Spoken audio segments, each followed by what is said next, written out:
Hey there, I thought I would quickly mention I've got some online courses on graffiti. So if you want to learn about graffiti, I'll tell you more about that a little bit later on in the video. So this section of footage, this collection of footage, was my Claudia Tribute. So I wanted to do a piece for Claudia, and I was thinking about the letters, thinking about the shapes, thinking about some nice colors and different styles to try, and also trying to work out which was the best wall because I wanted to use one of my best walls. And it turned into a bit of an exercise in artistic frustration. So I actually ended up doing a couple of different pieces, trying to get it good enough, and we'll see by the end if it actually succeeded or not. So this first piece was green, yellow, and blue. And usually yellow and blue is a pretty good combination. It's pretty traditional and it works pretty well. But I think with the green background, it wasn't quite what I was going for.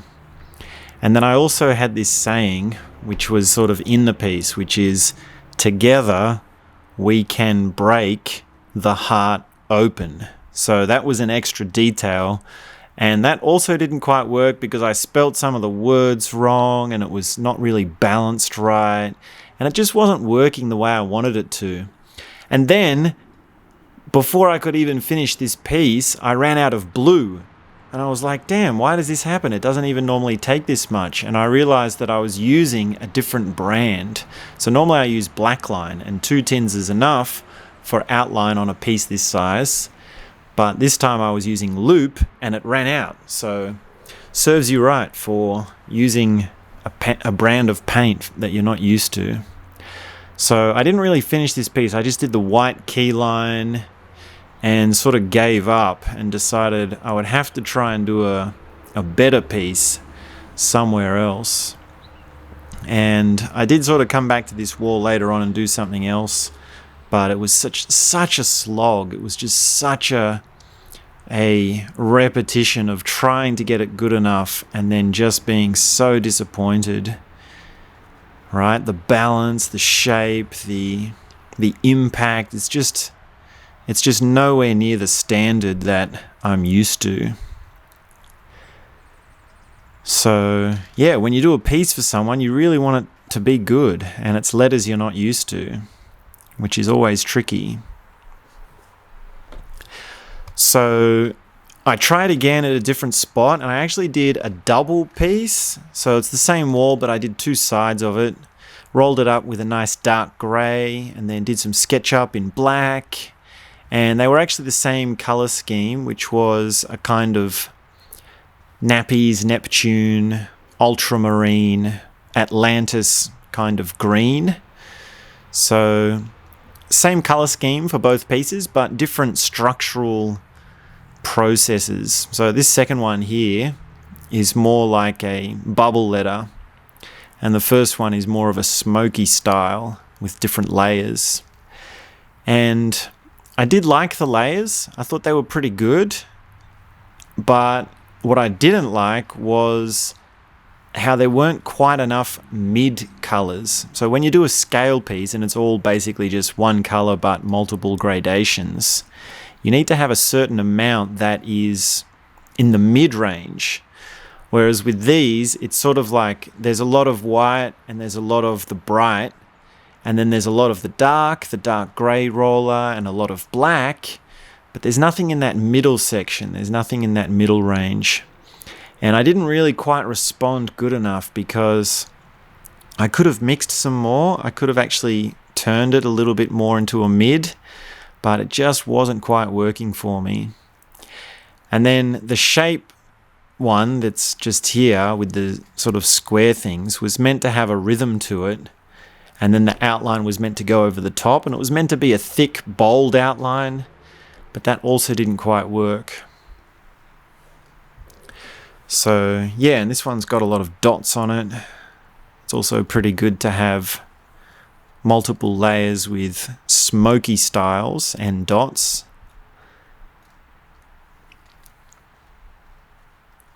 And another thing I didn't like about this wall was the sun is on it. So it's sort of like shining onto it and not making an even picture.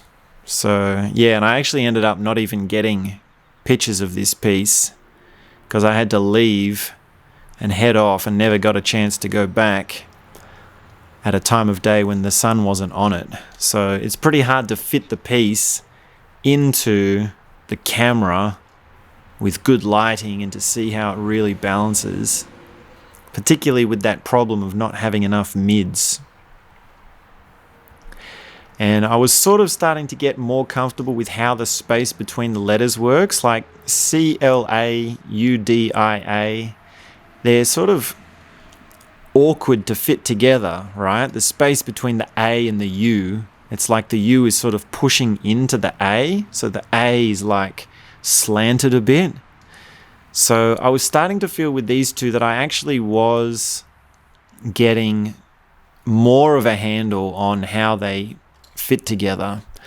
And I was starting to think, well, if I do a couple of different pieces, then maybe I'll be able to actually get one of them that's good enough. And it's just a matter of practice.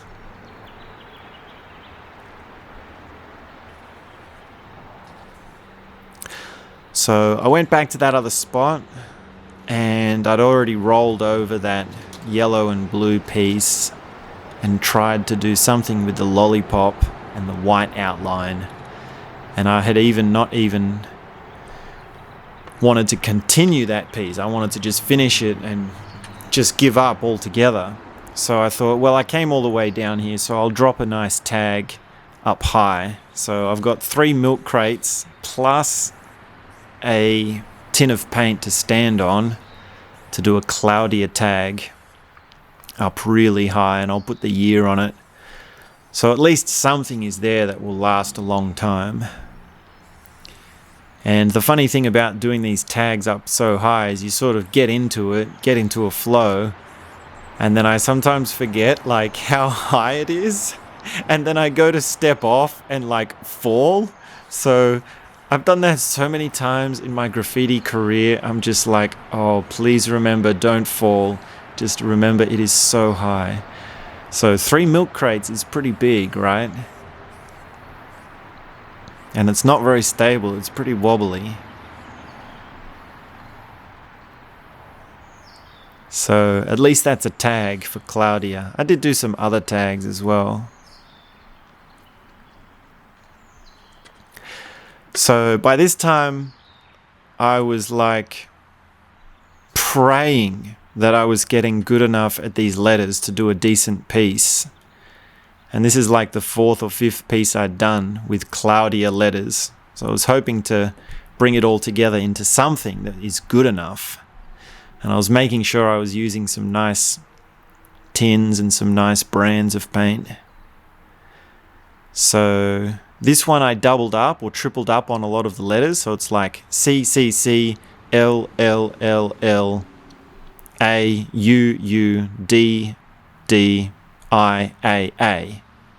And that's a kind of frag technique that's used to push things into a wild style, which is pretty common. I've done that a lot of times before. It's just a way to make things more intricate. And it's dark grey roller, black shadow, magic, and pink smoky background. And then it was a frappe, chocolate, brown fill, some lavender, and some purple. I think the purple was Galaxy. Turned out to be a nice sort of shadow. So Galaxy, or actually I might have mixed it. I might have mixed them together. But the 2 shades of purple worked quite well together to be a kind of shadow. And I did actually think that I had run out of white. So I was like, man, if I run out of white on this, I'm not even going to be able to do the outline. So I was sort of like halfway through the outline at this point here and thinking I would have to put something inside the 3D that wasn't white. And I was like, man, I don't even have anything. So I ended up adding the lollipop, which is a pretty weird sort of curveball, but at least it worked. At least it was something bright with the different colors. And lollipop is a pretty good color. It's a nice power sort of pink. I was also getting pretty tired of doing love hearts at this point. I'd done so many love hearts. Also on other tribute pieces as well, because I'd done a bunch of tribute pieces. So I think I was trying to mix some grey to see if I could get away with putting grey in the 3D, but then I realized I had to use a lollipop. Yeah, so this is the lollipop. And what ended up happening was I went back to the car and realized I did have just one more white. So then it was like, oh, thank goodness, I can do cutbacks, I can clean up the mistakes, I can make it smooth, I can fix things how they need to be fixed. And there probably were a few more fades that I needed to do in the 3D. And the last stage was just a few squiggly lines over the top with the Neptune colors, or the Atlantis green colors. I think it was like nappies and Atlantis, or some sort of shades like that.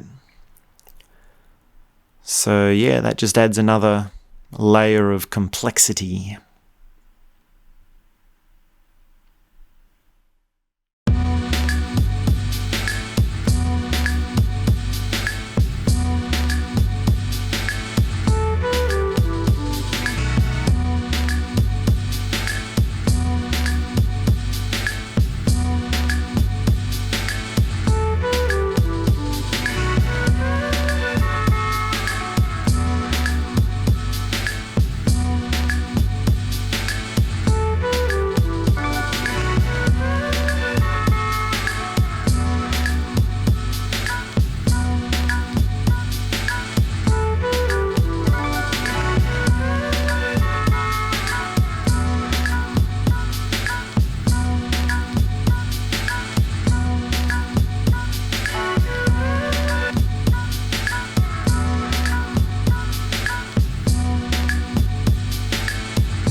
Hey there again, guys.